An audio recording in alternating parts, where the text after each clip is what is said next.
Hi, welcome to Nesson. I'm Miles Klotz here with George Klein and Theo Nygren, and we're here to talk about the Major League Baseball trade deadline.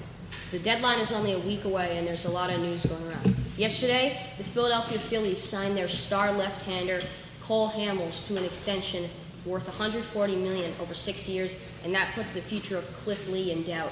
Also, the Pirates received left-handed pitcher Wandy Rodriguez for 3 minor leaguers, left-handers Colton Kane and Rudy Owens, and outfielder Robbie Grossman. And the Marlins traded third baseman Hanley Ramirez and left-handed reliever Randy Choate to the Dodgers for starting pitcher Nate Eovaldi and a minor league pitcher. What is your thought on these trades, guys?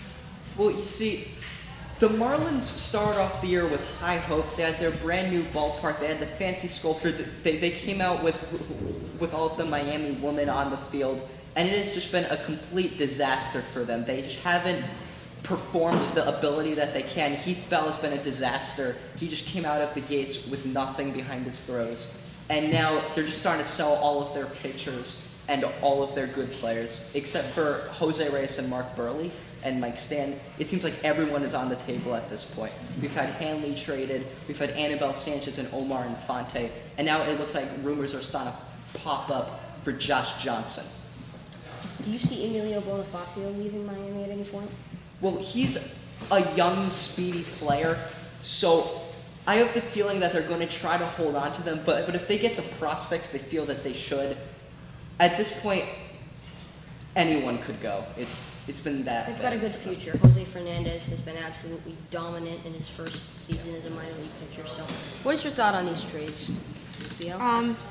Well, I think that the Pirates made a very important trade because they're making a playoff run this year, and they got a solid pitcher.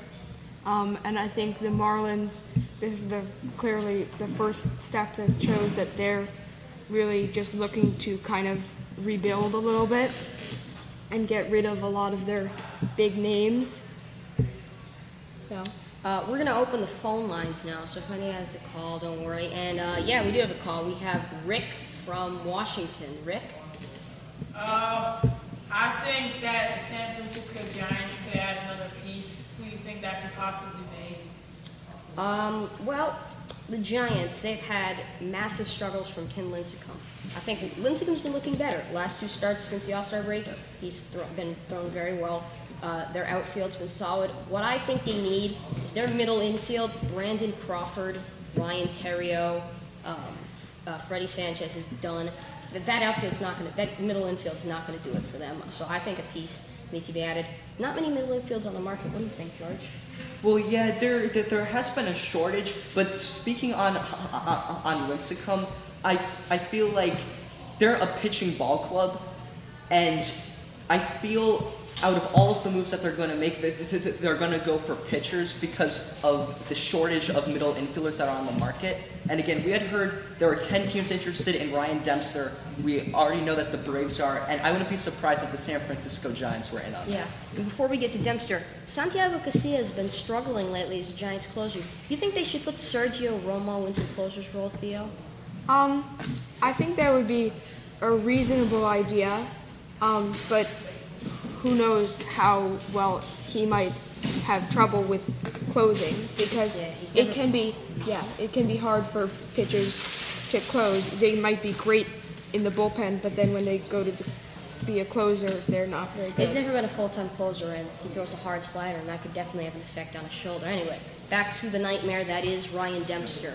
Ryan Dempster, reportedly a deal was done between the Braves and the Cubs, and, well, Dempster doesn't want to go to the Braves. He wants to go to Los Angeles Dodgers to meet up with his old friend Ted Lilly.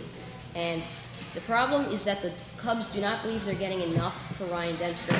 My thing on this is Dempster, you have 10-5 rights. Come on, just take the trade. You're going to go to a contender. It's better than playing for the Cubs. I mean, nobody wants to play for the Cubs except Starlin Castro. So I think he should just man up and take the deal. So that's all for our show today. Thanks for tuning in. For George and Theo, I'm Miles. Thanks for tuning in.